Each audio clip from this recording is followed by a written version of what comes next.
Os reinos se abalam, os povos se curvam, as bocas se abrem, as mãos se levantam pra dizer que tu és o rei, pra dizer que tu és o Senhor.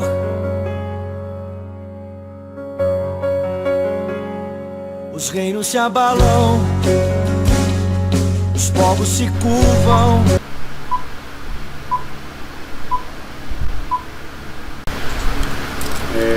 Parecendo com uma argila, mas o diferencial dela é que ela tem uma areia.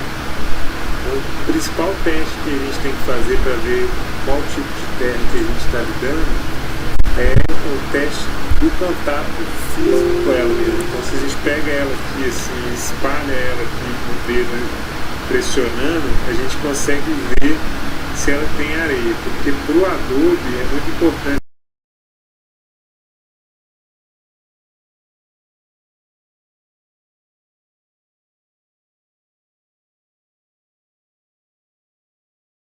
que a terra tenha um pouco de areia. Não pode ser muito areiosa nem muito argilosa. É importante ser argilosa com areia.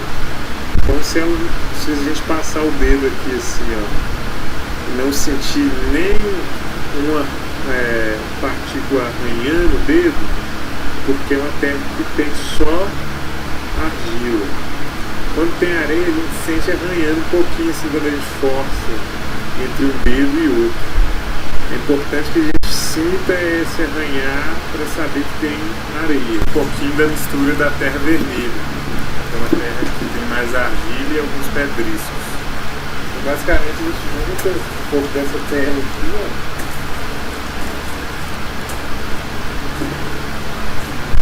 Mas aqui a gente não está nem peneirando, porque às vezes a gente tem cuidado. Coloca esse pé vermelho.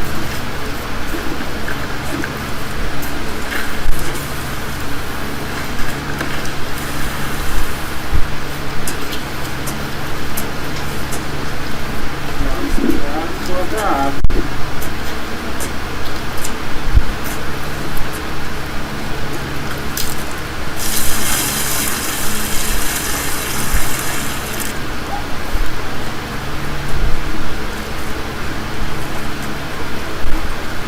Outro ingrediente além da água e da terra é a palha seca, picada, para ajudar a dar resistência no tijolo.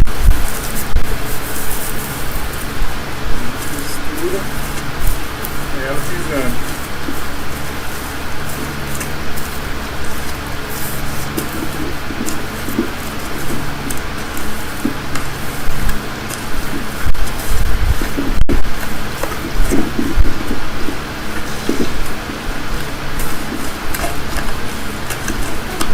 E agora então a gente vai dar o ponto final dela, colocando um pouquinho de água, deixa ela basicamente ficar aí, de forma que os cantos fiquem sempre preenchidos, para na hora que ele tirar a forma, a adobe ele tá com as paredes que vão ficar.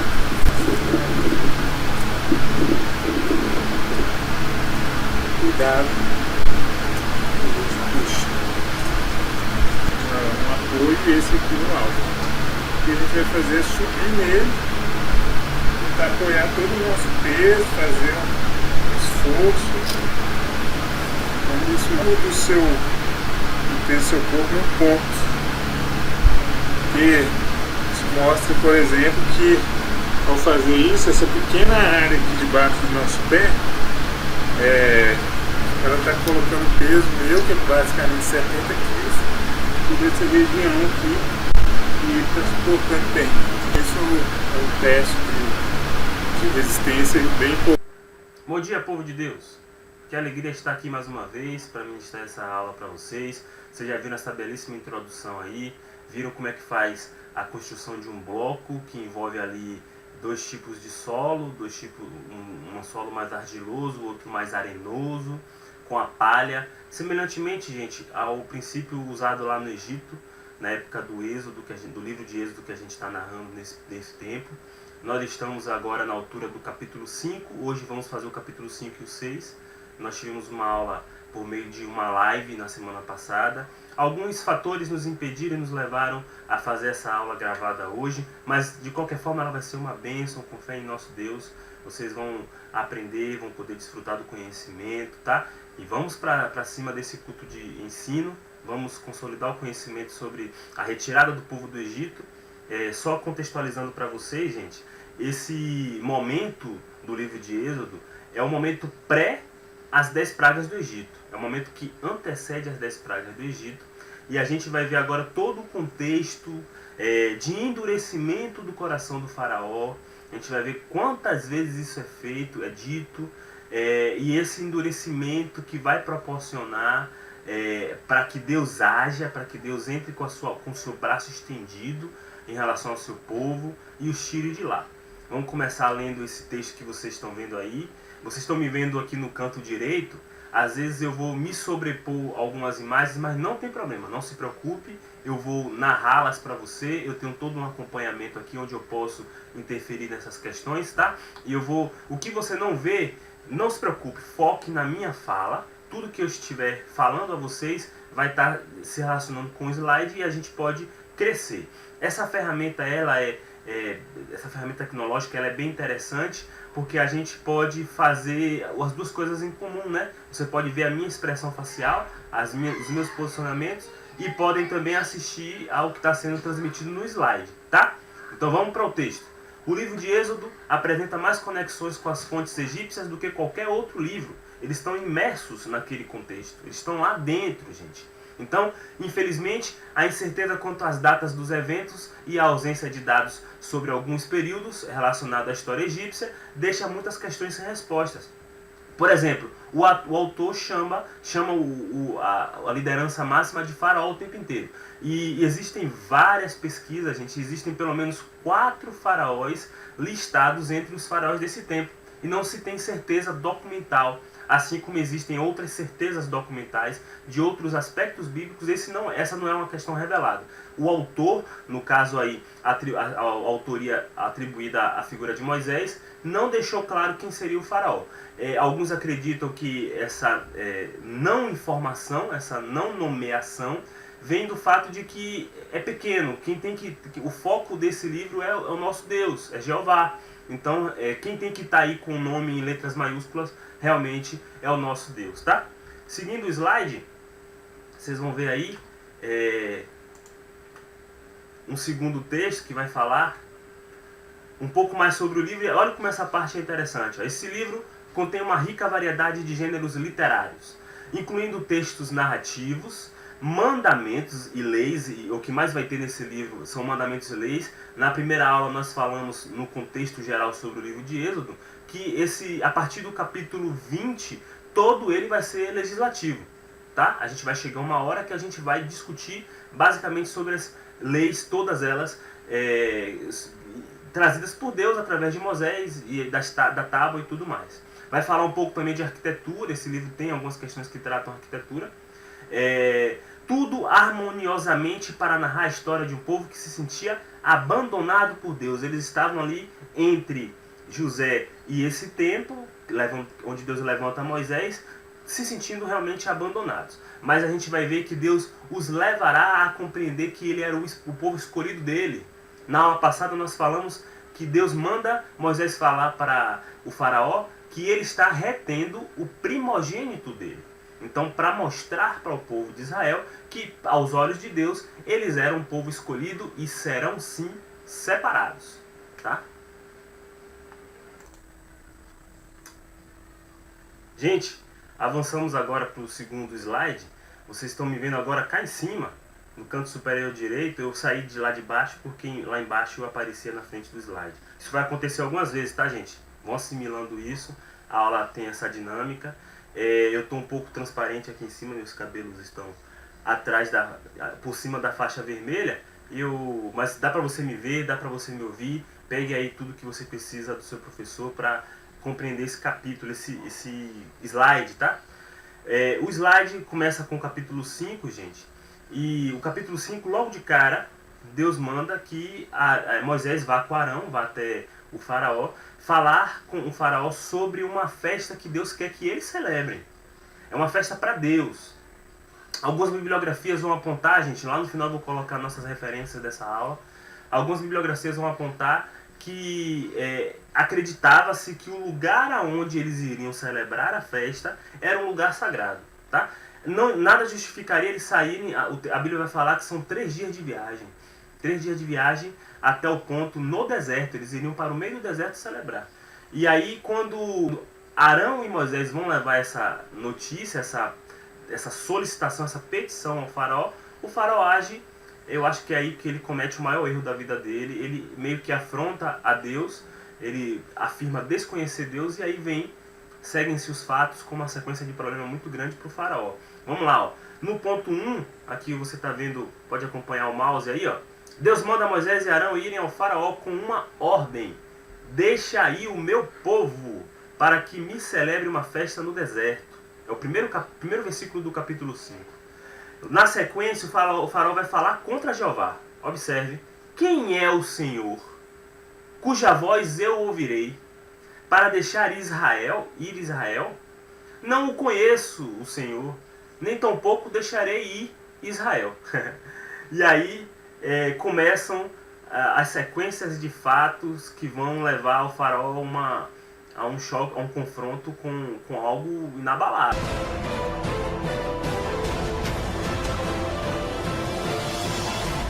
Pelo que pude verificar, e até onde os registros revelam, meu senhor, aquele sonho do soberano não teve nenhum significado especial. Eu nem me lembrava mais do sonho, Pazer. Nada vai abalar a minha alegria com a volta de Moisés.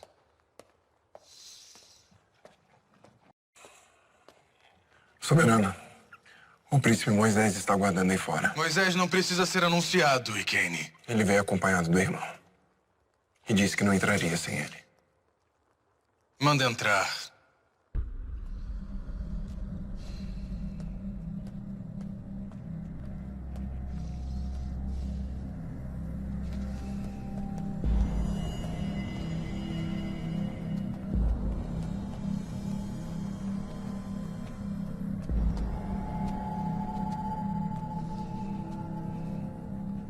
Por que não veio sozinho? Temos muito o que conversar privadamente. Arão veio comigo porque eu... Pai.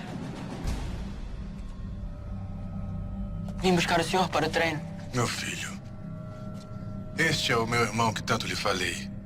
Moisés, este belo rapaz é meu filho, Amenhotep. Muito prazer. O senhor não disse que ele era um príncipe? Por que está com essa roupa? E com essa barba? Ele veio disfarçado hoje, meu filho. Ande, vá para a sala de treinamento com o Ikene. Eu te encontro lá mais tarde.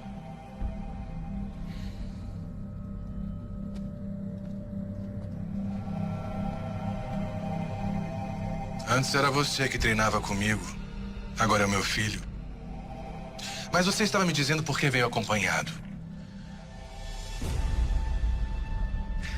O Deus dos Hebreus nos encontrou, Ramsés. Falou comigo e depois com meu irmão. Deus? Um Deus invisível, sem rosto, sem corpo, que não se pode tocar. Mas ele é real, podemos ouvi-lo. E o que disse esse Deus? Assim disse o Senhor, Deus de Israel: deixa ir o meu povo para o deserto para que celebre uma festa para mim. Que brincadeira é essa? Não é brincadeira, Ramsés. E quem é esse Senhor para que eu lhe dê ouvidos? Não conheço esse Deus e tampouco deixarei seu povo ir a lugar algum.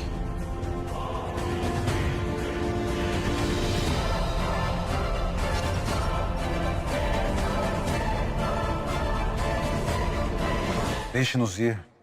Uma viagem de 3 dias pelo deserto para oferecermos sacrifícios ao Senhor, nosso Deus. E para que não venha sobre nós doença e morte. Querem interromper o trabalho do povo para celebrar uma festa ao Senhor. Que interessante. Saiam todos. Quero ficar a sós com Moisés. Como desejar, soberano. Pode ir, nos vemos depois. Venha comigo. Eu o acompanho.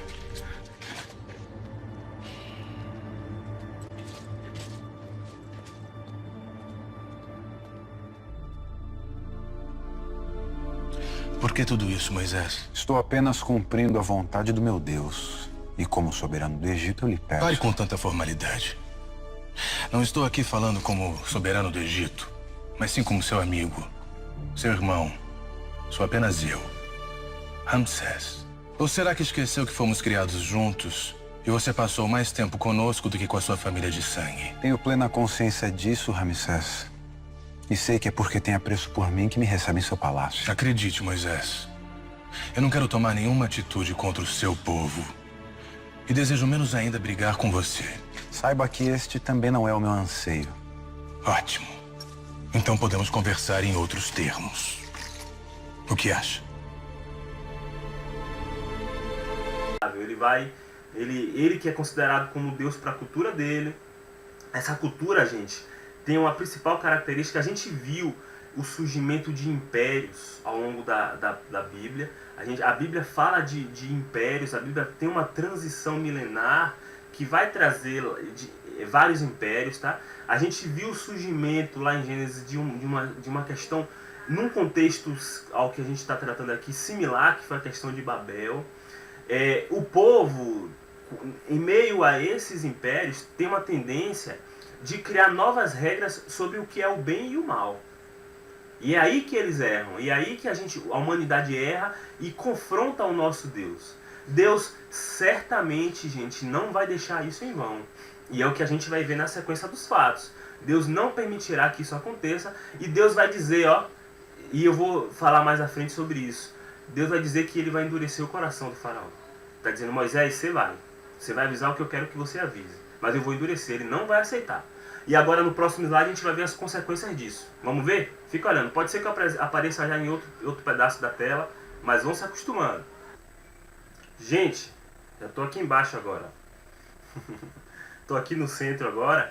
A gente vai falar da sequência dos fatos, né? Então, Faraó interpretou em causa própria. Ele disse, opa, como assim vai sair esse povo todo daqui para uma comemoração? Será que eles não vão tramar uma fuga?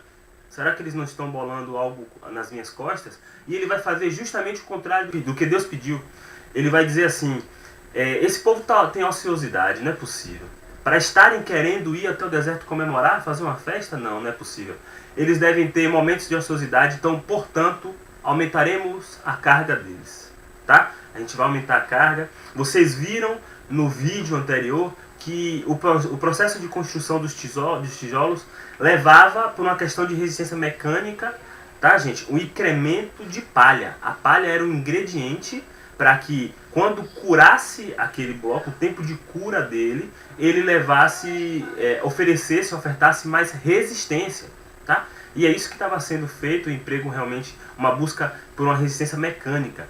E aí o faraó vai falar para os maiorais do Egito, para falar para os maiorais do povo de Israel, que ele vai dizer o seguinte, daqui em diante não torneis a dar palha ao povo para fazer tijolos, como fizestes antes. Ou seja, ele está dizendo, até aqui a gente deu palha. Agora eles vão ter que entregar os tributos dele, os blocos, em grupos como eles já trabalham, mas agora eles vão ter que providenciar suas palhas. Provavelmente existia um trabalho ao redor disso, de providenciar palha. Talvez eles tivessem que caminhar para buscar palha, algo que certamente aumentou o fardo. A Bíblia vai mostrar a queixa do povo de Israel em relação a esse incremento, esse aumento de trabalho. E eles vão ter que agora, eles mesmos, e colham para si a palha. Então, Faraó quis trazer como resposta a um pedido de Deus uma punição. Tá? Os oficiais de Israel são responsabilizados pelo não cumprimento, então eles são açoitados, os oficiais de Israel. Então, à medida que não há o cumprimento, eles são açoitados, e eles vão agora se virar contra Moisés. Ele vai dizer, ô Moisés já na altura dos seus 80 anos aí, eles vão dizer, Moisés, que história é essa, Moisés? Você vai lá para o faraó fazer um pedido em nosso nome, em nome do povo, e agora nós aqui estamos assumindo a culpa, nós aqui estamos recebendo o aumento do fardo. E essa fadiga, gente, por causa do trabalho, vai trazer uma fadiga, vai minar também a fé do povo. O povo vai achar que todas as ações ali de Moisés foram deliberadas por ele mesmo e politicamente geraram uma situação desconfortável. O faraó se chateou e gerou mais trabalho. E disseram, o Senhor atente sobre vós e julgue isso, Moisés e Arão. Deus julgue vocês, o povo está dizendo. Porquanto fizeste o nosso caso repelente diante do faraó. O faraó se chateou por causa do que vocês falaram.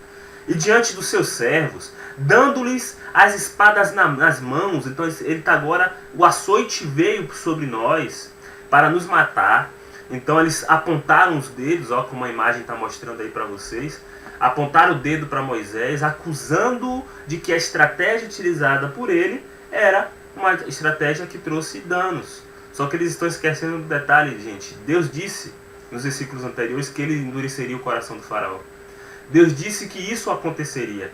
Então, o aumento do fardo é uma consequência, mas que dentro de uma estratégia divina, dentro de uma estratégia soberana de Deus, ocorrerá a salvação, a libertação. E é o que a gente vai acompanhando nos próximos versículos. Gente, observe essa imagem aí, observe esse slide. A gente tem ali alguns molhos de palha. A gente tem blocos, blocos confeccionados com a junção do solo, da argila e da areia com a palha, aumentando assim a sua resistência mecânica. E a gente está vendo o aumento do fardo, o aumento do trabalho.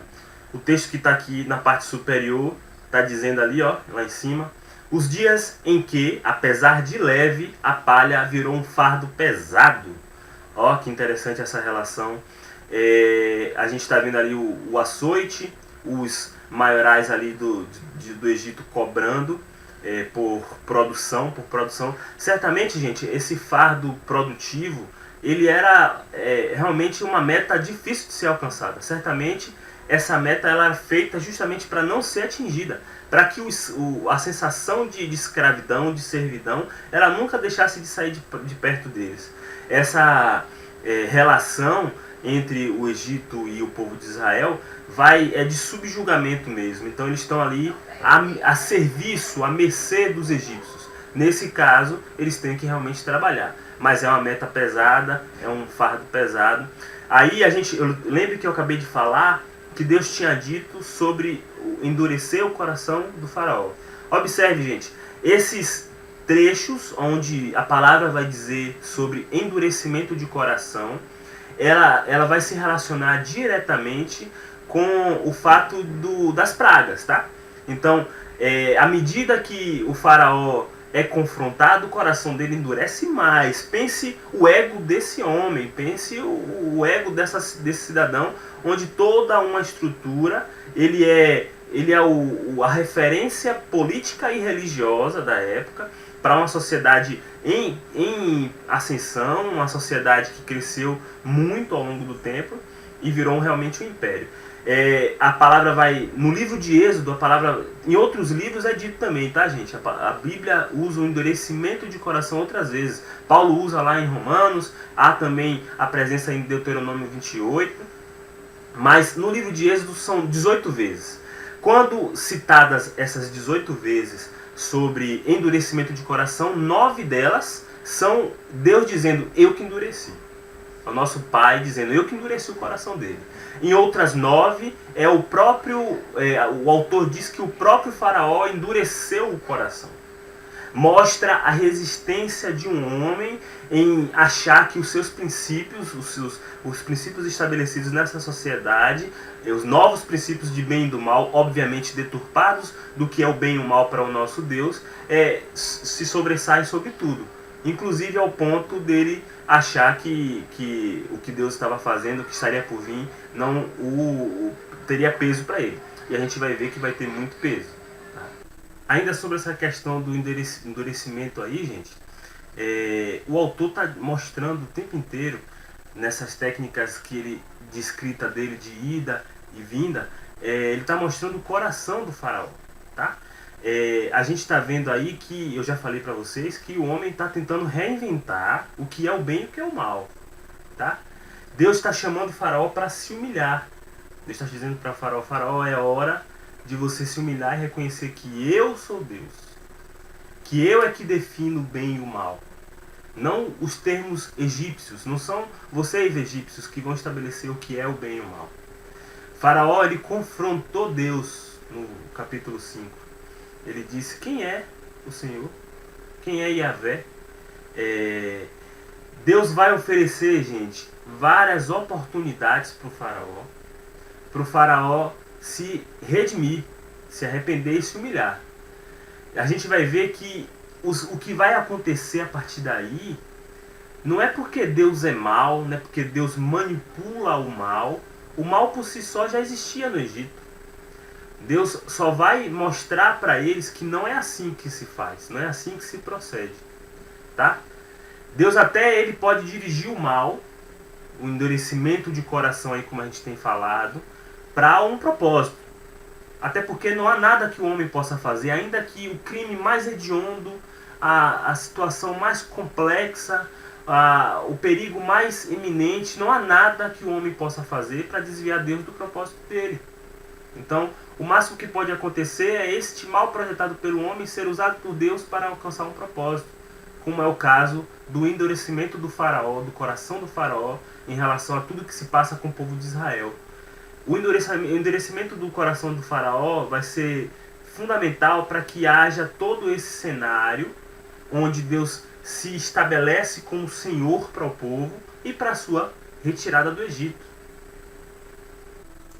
Uma prova, gente, de que Deus pode usar o cenário, seja ele um contexto maléfico, para o alcance de um propósito, é a própria condição de Cristo. Paulo vai falar lá em Romanos 9 de que a morte de Cristo foi feita e necessária para que gerasse bênção para todos nós, para todos os povos. Então, era necessário que o coração do faraó se endurecesse para que houvesse manifestação do poderio de Deus e a saída do Egito. Nas primeiras pragas, gente, o faraó endurece o coração sozinho. Não é Deus que endurece o coração dele, não. A Bíblia fala que ele que endureceu o coração. Então, mostra a obstinação do coração dele. Tá? Gente, agora no versículo 22, ali, o versículo 23, lembre-se que o povo se queixou de Moisés e de Arão, porque eles foram falar com o faraó e ocorreu o aumento da carga. Agora, eles vão para Deus, Moisés vai para Deus. Vai dizer: pai, o Senhor mandou eu falar, eu fui lá e falei. Olha a consequência que aconteceu. Olha o que tem acontecido no meio do povo, o aumento do trabalho. Como é que uma estratégia tua, meu Deus, pode ter gerado uma consequência tão ruim, um aumento tão pesado de trabalho, açoites? E aí Deus vai ouvir e depois Deus vai dar uma resposta. Fica olhando, ó. Então, tornando-se Moisés ao Senhor, disse: Senhor, por que fizeste mal a este povo? Por que me enviastes? Porque desde que me apresentei a Faraó para falar em teu nome, ele maltratou a este povo. E de nenhuma sorte livraste o teu povo. Não era para livrar, pai? Não era para a gente ir pro deserto celebrar a festa e te adorar? Como é que gerou mais fardo? E a gente está, ao invés de estar mais livre, nós estamos agora cada vez mais cativo. Não temos mais tempo para nada, pai amado. E aí agora Deus vai responder. Deus vai responder. E a gente vai ver a resposta. Deixa eu sair daqui da frente de Moisés. Me acompanha aí. E aí, gente, Deus responde, ó. Então disse o Senhor a Moisés: agora verás o que hei de fazer a Faraó, porque uma mão poderosa os deixará ir. Sim, por uma mão poderosa os lançará de sua terra. Chegamos no capítulo 6 em alto estilo, hein, gente? Deus respondendo, Deus vai logo dizendo que vai sair sim, e você vai ver o que eu vou fazer com o Faraó. A gente tem a figura ali de Moisés clamando, ouvindo a resposta de Deus, tá? Ele clamará a mim e eu lhe darei a resposta. Tá vendo que quando a gente clama, Deus ouve, gente? Moisés foi lá conversar com o papai e Deus ouviu. O capítulo 6 todo, gente, o capítulo 6 todo é uma preparação para o que está por vir, para as pragas que vão chegar, tá? Onde a gente vai ver uma contextualização ali. O autor vai listar as pessoas, vai listar qual é o povo e vai dizer quem que vai sair. Vai sair sim. Deus vai ferir o Egito, tá? Deus vai ferir o Egito. Ô gente, acompanha aí, ó. Eu apareci a Abraão, a Isaac e a Jacó como o Deus Todo-Poderoso. Mas pelo meu nome, o Senhor, não lhes fui perfeitamente conhecido. Ó, gente, que interessante. Ele tá fazendo, o próprio Deus está fazendo um contraponto. De um lado, a forma como ele se apresentou para Abraão, Isaac e Jacó. Do outro lado, como ele vai se apresentar agora, no período de Moisés. Ele está dizendo, ali eu fui o Deus Todo-Poderoso. Ali eu fui o Deus Todo-Poderoso. Agora eu vou ser o Deus, o Senhor deles. O Senhor desse povo. Senhor que vai ter como a atribuição principal estabelecer como deve ser servido. Tá?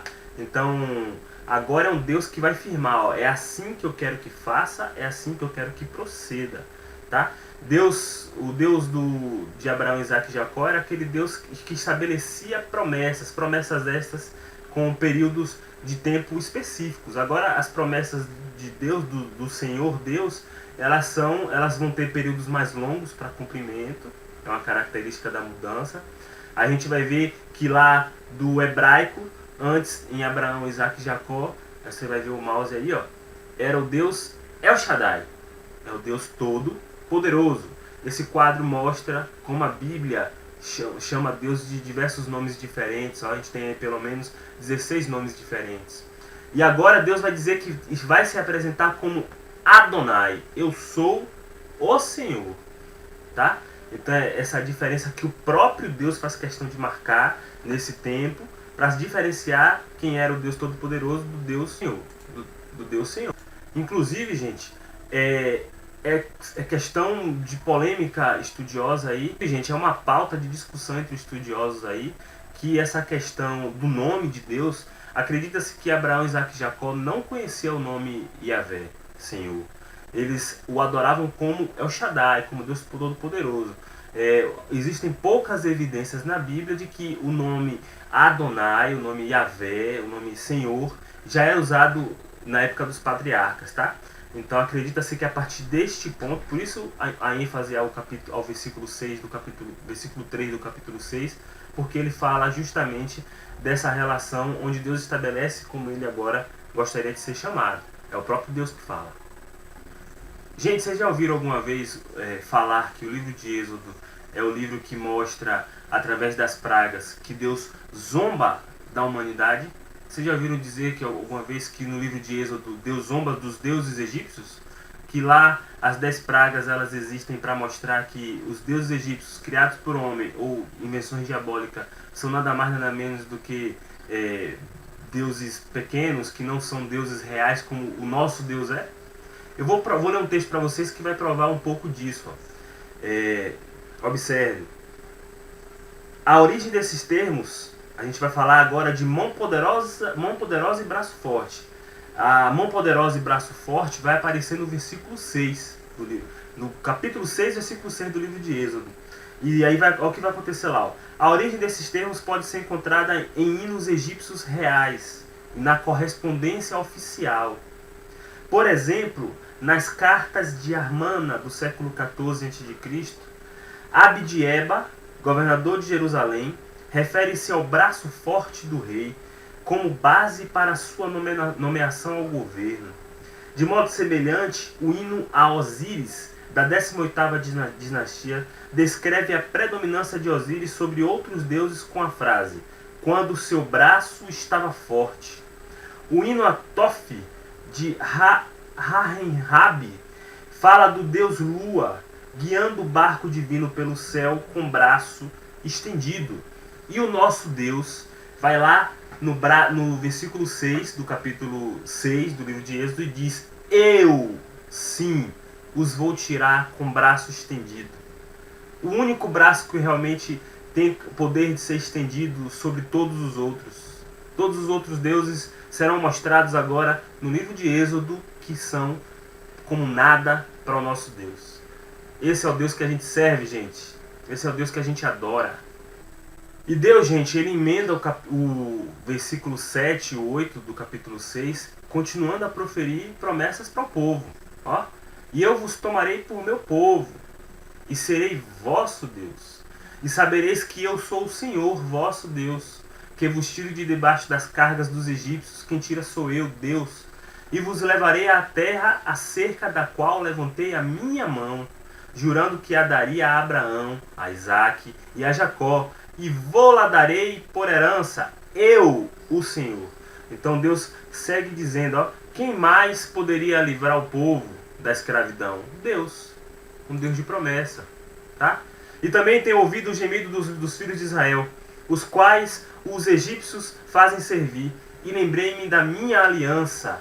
Deus diz, ó, eu lembro da aliança que eu fiz, e eu juro por mim mesmo, que eu os tirarei, tá?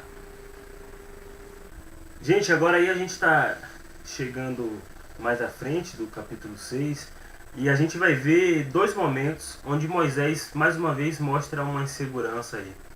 Tinha alguma coisa nesse falar de Moisés, existe muita especulação, até de gagueira eu li, para poder preparar esse estudo para vocês. Há muita divergência de informação sobre o que é que leva Moisés a ser incircunciso de lábio. Ele se sente incircunciso de lábio.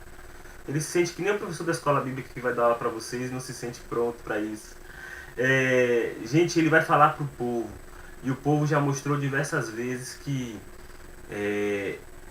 eles são arredios, qualquer coisa pode desvirtuá-los. Eles já mostraram que ainda não estão com a fé arraigada no Senhor, não conhecem o nosso Deus verdadeiramente, ao ponto de que as interações do faraó para o mal geram nele desconfiança e cobrança em cima do profeta, em cima do homem de Deus, que é Moisés. E a gente vai ver aí dois episódios, gente, no versículo 12 e no versículo 30, Moisés falando para Deus que ele é incircunciso de lábios. Moisés, porém, falou perante ao Senhor, dizendo, eis que os filhos de Israel não me têm ouvido. Como, pois, Faraó me ouvirá?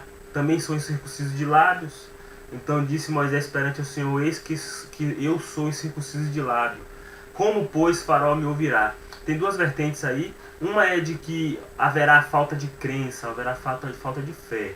A outra é de que ele tem problemas para falar em público, para convencimento de um povo. Então são essas questões que Moisés levanta para Deus no capítulo 6, tá? Gente, nessa reta final aí do capítulo 6, a partir do versículo 11 até o versículo 30, Deus falando com Moisés, tratando com Moisés. Deus diz, vai de novo ao faraó. Ah, eu sou incircunciso, Senhor. Vai de novo ao faraó.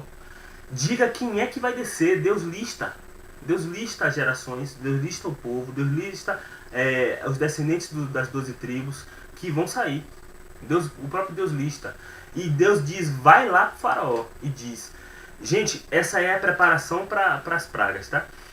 Na próxima aula a gente vai falar sobre o Deus que os egípcios adoravam, que tinha um formato de serpente. O cajado do faraó tinha a forma de uma serpente, era uma representação do faraó, era uma serpente. E Deus simplesmente vai fazer o cajado de Moisés virar uma serpente e engolir as serpentes do povo egípcio. É uma supremacia divina, clara, notória, patente, visível ali, e que vai trazer para Moisés um conforto sobre essas questões aí que ele tanto trata. Gente, nessa questão de Moisés se posicionar como um homem de lábios incircuncisos, lembre que há sempre na Bíblia uma linguagem um tanto quanto poética, há um paralelismo de exemplos. Então, se a gente pensar no episódio da circuncisão de Abraão, que é a primeira, que é o corte do prepúcio do órgão genital masculino, é como se Moisés estivesse dizendo, eu tenho um prepúcio na minha língua, então eu não tenho a oratória adequada, eu não tenho, há nele uma insegurança, aparentemente, gente, física, no que tange a sua dicção, tá? A gente tem que destacar esse ponto nesse paralelismo feito pelo próprio Moisés. Bom, gente, aí o capítulo 6 também tem esse conjunto de nomes aí. Ele está falando, ó, estas são as cabeças das casas de seu pai, uma referência às tribos, né, as tribos de Israel lá da época dos filhos de Jacó. E a gente está vendo aí todos os nomes listados. Acredita-se que esses nomes aí não eram era o nome das cabeças, realmente, eram das lideranças de cada separação tribal. E a gente está falando aí, tá vendo Deus listando eles, e eles estão incluídos como povos que vão sair, tá? Tem também lá no finalzinho ali dito quem foi que falou a Faraó, que foi Moisés e Arão que foram ter com Faraó. Mas é assim que conclui-se o capítulo 6. Bom, gente, a gente vai terminando essa aula por aqui. Foram só 2 capítulos no dia de hoje. Na próxima semana a gente retoma com força total, tá? Aquela proposta que nós já falamos para vocês de trabalhar de 4 em 4 capítulos. A gente notou, gente, uma diminuição latente no número de participações, tanto no número de pessoas assistindo, quanto no número de respostas aos formulários.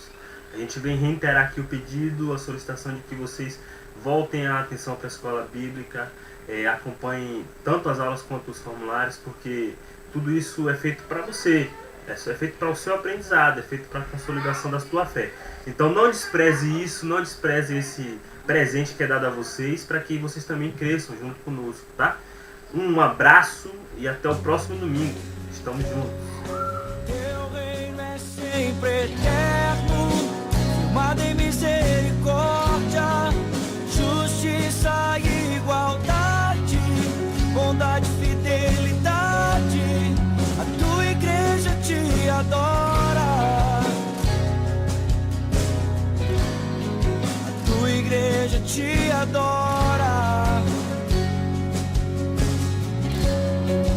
Teu reino é sempre eterno, firmado em misericórdia, justiça e igualdade, bondade e fidelidade. Tua igreja te adora, tua igreja te adora.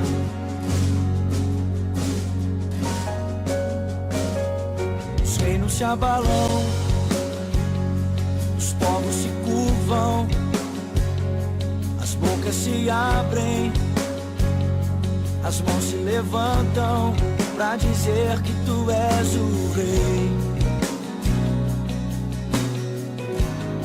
pra dizer que tu és o Senhor.